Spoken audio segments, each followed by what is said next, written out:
क्या तुम लोग तैयार हो क्या बढ़िया वाला रिवीजन करने के लिए फॉरेंसिक अकाउंटिंग का? इसका भी 1.5 दिन के ओरिएंटेड रिवीजन कराऊंगा कि भाई 1.5 दिन पहले तुमने देख लिया ना, तगड़ा एकदम जबरदस्त मजा ही आ जाएगा सर। फॉरेंसिक फॉरेंसिक फॉरेंसिक ओ भाइयों, ए हे अक्षित भाई, बेचारे दर्शन भाई को तो छोड़ दो।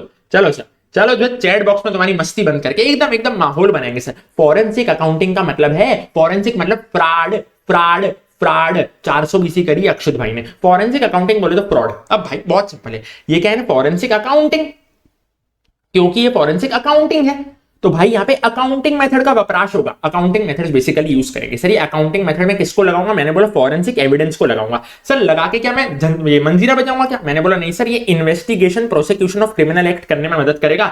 जो भी कोर्ट कचहरी के मामले होंगे वहां तक मैं घसीट के ले जाऊंगा ये सारे फॉरेंसिक एविडेंस को और अकाउंटिंग मेथड लगाऊंगा। बेसिकली फॉरेंसिक अकाउंटिंग क्या है? Application of accounting methods forensic evidence पे, ताकि क्रिमिनल एक्ट्स को मैं पकड़ पाऊं सादी भाषा। Red flag red flag red flag red flag, वो बातें तो मेरे से करती थी लेकिन इशारे किसी और को करती थी, याद है? मेरे दफ्तर दफ्तर दफ्तर की गर्ल करती है इशारे अक्सर, बस वही है रेड फ्लैग मेरे लिए। Indicator of danger in appropriate behaviour.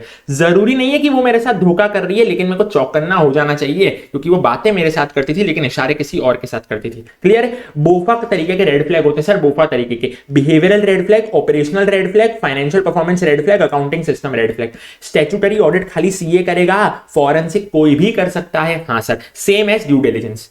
Difference between other audit and forensic accounting, अगर तुम लोगों ने चैट बॉक्स में लिख दिया ना इसका मेमोरी टेक्निक, तो आईसीआई खड़ा हो जाएगा अपने दिल्ली ऑफिस के बाहर और बोलेगा ये लो तुम्हारी 70+ की marksheet, top of adverse estimations. Sir what do you mean by top? Techniques, objective, period. What do you mean by off balance sheet item like contract? What do you mean by adverse findings? And what do you mean by estimation, estimated realisable value of assets and liabilities. Sir technique है ना, technique बहुत simple है। Audit में substantive compliance होता है। अबे चल वो तो ठीक है, मुद्दे पे आ। सैंपल बेस्ड टेक्निक होती है। 100 में से खाली 40 इनवॉइस चेक करके बोलूंगा अन्ना तुम आगे बढ़ो। क्लियर है? लेकिन फॉरेंसिक में क्या होगा? साला इन डेप्थ चेकिंग, डीप में घुसेंगे अक्षित भाई जैसे। Investigative substantive in depth checking यहाँ पे होती है। इन डेप्थ मजा आ गया सर। ऑब्जेक्टिव क्या है? अबे भाई true and fair view. Audit को कुछ आता ही नहीं है, बस ट्रू एंड फेयर व्यू है कि नहीं, ट्रू एंड फेयर व्यू है कि नहीं, ऑडिट यही बात करता है। फॉरेंसिक में क्या? आहा फ्रॉड पकड़ूंगा। फ्रॉड एक्चुअली हुआ है कि नहीं हुआ है बुक्स में, ये मेरे को पता करना है सर। बुक्स के फ्रॉड की बात है यहाँ पे, मर्डर वर्डर की बात आने नहीं वाली इधर, ठीक है? वो सब पढ़ना हो ना तो उसके लिए कानून की किताबें पढ़ना, ऑडिट में मत आना। पीरियड की बातें करता हूं सर। पर्टिकुलर अकाउंटिंग पीरियड 1 अप्रैल से 31 मार्च किधर होता है? ऑडिट में होता है। फॉरेंसिक में ऐसा कुछ भी नहीं होता है। Of balance sheet item like contract के केस में ऑडिट में मैं अरिथमेटिकल एक्यूरेसी चेक कर रहा था, बोले तो कैलकुलेशन चेक कर रहा था, लेकिन फॉरेंसिक में मैं चेक कर रहा था रेगुलेटरी प्रोप्राइटी। क्लियर है क्या? हाँ sir. Adverse, top of adverse estimations, adverse finding के केस में मैं ऑडिट में तुमको दे रहा था कोई क्वालिफाइड ओपिनियन विद और विदाउट क्वांटिफिकेशन। देता हूं ना क्वालिफाइड मॉडिफाइड ओपिनियन, लेकिन फॉरेंसिक बहुत सिंपल था। फॉरेंसिक में मैं क्या करता ना, legal determination of fraud impact और परपेट्रेटर को पता करता। परपेट्रेटर यानी चोर, चोर कौन है वो पता करता। फ्रॉड के इंपैक्ट को पता करता चोर को। कम ऑन एवरीबॉडी से फ्रॉड के इंपैक्ट को चोर को, फ्रॉड के इंपैक्ट को चोर को। और एंड में आता था estimated realisable value of asset liability. Audit में है ना मेरे को मैनेजमेंट की चार्ट नहीं पड़ती थी, मैनेजमेंट से मेरे को रिप्रेजेंटेशन लेना पड़ता था, जबकि फॉरेंसिक में मैं खुद ही जाके क्या कर लेता था, साला इधर मेरे को मिस अप्रोप्रिएशन लगा ना, चलो मैं वहां पे जाके वेरिफिकेशन कर लेता हूं। आसान है, बहुत आसान है यार, मेरे को तो मजा आ गया। फॉरेंसिक अकाउंटेंट प्रोफेशनल, जैसे ऑडिट करने वाले को ऑडिटर बोलते हैं, फॉरेंसिक का काम करने वाले को फॉरेंसिक अकाउंटेंट बोलते हैं। ये इंसान एनालाइज करता है, इंटरप्रेट करता है, समराइज करता है, प्रेजेंट करता है मेरे घर के इश्यू को, अबे हट, बिजनेस के इश्यू को। अबे सीए जो होता है ना वो पब्लिक प्रैक्टिस भी कर सकता है, एम्प्लॉय भी कर सकता है। तो बस वही है, ये भी पब्लिक प्रैक्टिस कर सकता है, ये भी एम्प्लॉयमेंट में रह सकता है। कौन इसको नौकरी देगा बेचारे को? Insurance company, bank, police, government agency. Clear है कि हाँ sir? Sir forensic accounting services क्या होती है? सारे गंदे गंदे कामों को पकड़ता है। ये अक्षित जो गंदे गंदे काम करेगा ना, मैं उसको आके पकड़ूंगा, मैं हूं फॉरेंसिक अकाउंटेंट। क्लियर है क्या? हाँ सर। जैसे अक्षित ने करा था मनी लॉन्ड्रिंग अपने लक्की भास्कर जैसे, हाँ, तो एंटी मनी लॉन्ड्रिंग। क्लियर है क्या? सस्पिशियस ट्रांजैक्शंस अंडर आईबीसी, अक्षित ने 2 एक्ट में गंदे काम करे। मनी लॉन्ड्रिंग एक्ट में तो मैं उसको पकड़ूंगा, आईबीसी में इंसॉल्वेंसी बैंक्रप्सी कोड में तो मैं उसको पकड़ूंगा। अक्षित ने कोई रिलेटेड पार्टी ट्रांजैक्शन करे, रिलेटेड पार्टी समझ रहे हो ना? हाँ। अक्षित ने फाइनेंशियल स्टेटमेंट मैनिपुलेशन करे, फंड डायवर्जन करे तो मैं उसको पकड़ूंगा। कोई भी 4-5 गंदे काम रख सकते हो। ये देखो, ये 2 तो रुपए वाले हो गए, फाइनेंशियल स्टेटमेंट्स और फंड डायवर्जन, 2 एक्ट वाले हो गए, बस इतने काफी है। Forensic accountant professional involve in, मैंने बोला बहुत सिंपल है।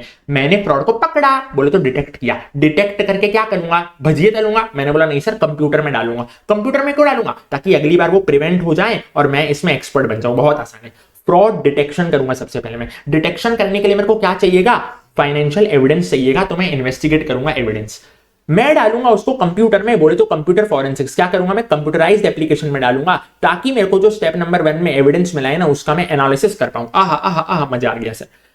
फ्रॉड प्रिवेंशन, अबे प्रिवेंशन करने के दो तरीके हैं। सबसे पहला तरीका है मैं रिव्यू करूं इंटरनल कंट्रोल को। अच्छा, रिव्यू करूंगा कि भाई सीसीटीवी कैमरा था कि नहीं था।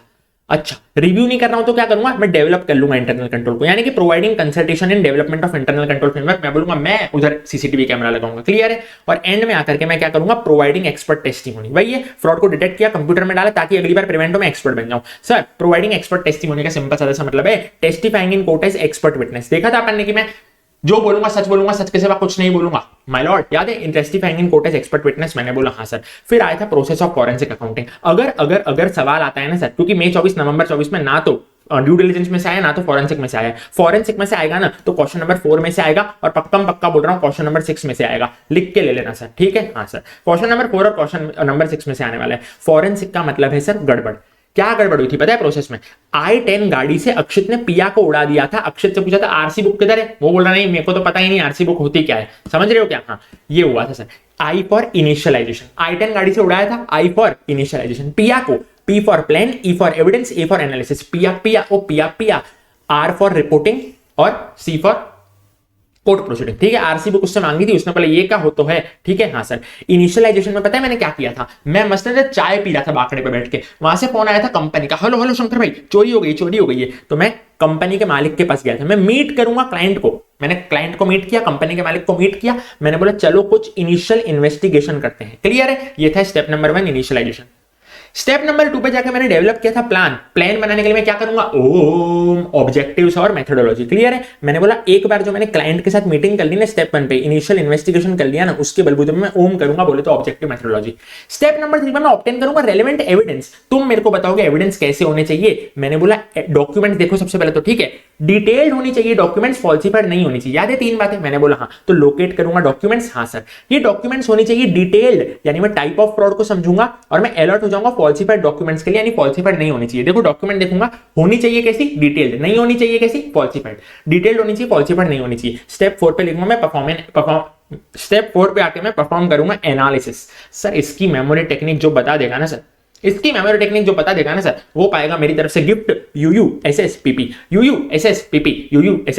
You for utilising computerised application like spreadsheet. MS Excel खोल के मैं क्या करूंगा, MS एक्सेल खोल के मैं उसमें चार्ट्स बनाऊंगा, utilising charts and graphics to explain analysis, clear है। हाँ सर, स्प्रेडशीट खोली, उसमें मैंने क्या बनाया, चार्ट्स एंड ग्राफिक्स। ये हो गया UU मेरा। हाँ, SS summarising large number of transactions, यानी एक्सेल में मैं समराइज करूंगा वो फिल्टर लगा के। और सेंसिटिविटी एनालिसिस जो कि अपन करते थे स्टैटिस्टिक्स में, SS हो गया। हाँ sir, PP performing tracing of assets और performing present value calculations using discount rate. याद करो तुम्हारे AFM के टीचर को प्रेजेंट वैल्यू कैलकुलेशन वाली बातें करते थे, क्लियर है। हाँ, स्टेप 5 में रिपोर्टिंग बनाऊंगा, मस्त रिपोर्ट मैं इशू करूंगा। हाँ सर, क्लाइंट है ना वो मेरे से कुछ एक्सपेक्ट करता है कि मैं उसको रिपोर्ट में बताऊं क्या क्या मैंने फाइंडिंग्स करी है, क्या क्या मैंने चीजें ढूंढी है, लॉस कितना हुआ है, परपेट्रेटर कौन है, यानी चोरी करने वाला कौन है। क्लाइंट की एक्सपेक्टेशन को मैं मीट करूंगा, मेरे रिपोर्ट में भी मैं वही चीज बता दूंगा। जो इधर लिखी है वो मत लिखना, ऊपर वाली चीजों को रिपीट कर देना। फाइंडिंग्स कंक्लूजन में दूंगा अबाउट लॉस एंड परपेट्रेटर, बराबर। हाँ, और मैं है ना रिकमेंड करूंगा इंप्रूवमेंट, ताकि आगे से फ्यूचर में ऐसा फ्रॉड ना हो पाए, क्लियर है क्या। हाँ सर, स्टेप 6 में मैं कोर्ट प्रोसीडिंग्स करूंगा, कोर्ट कचहरी में जाऊंगा। जैसे जेठालाल पता है एक बार कोर्ट कचहरी में गया था, हाँ सर वैसे ही जाऊंगा मैं।